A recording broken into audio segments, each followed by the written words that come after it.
from Republicans about getting rid of the Department of Education. Are you on board with that?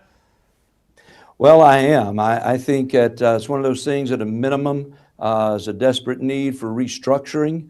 At a maximum, I think that abolishing it and getting the power back to the state and local communities is ultimately where this needs to go.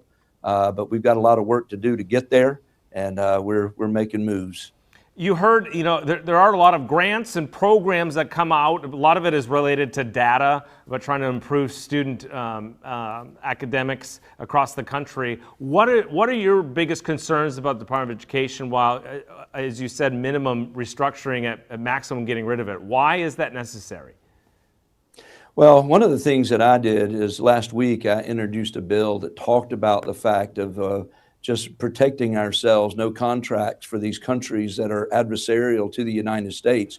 We got a serious issue, I think, that we've seen. The Wall Street Journal reported between 2012 and 2024, over $2.3 billion from China was going into our universities. So one of the things that we have been calling for, and actually we'll be voting a little later on this afternoon on the Deterrent Act, and the language from the bill that I introduced has been actually made or will be made a part of that, I trust, is that we believe that we've got to tell the schools that they've got to be far more transparent in reporting out when they receive money, particularly from all foreign entities, but particularly from our foreign adversaries. When you look at Russia, when you look at North Korea, when you look at Iran, when you look at these countries, China, of course, leading the way, we need to be very, very careful about where the schools have basically taken the money first and asked questions later, and that's a real problem.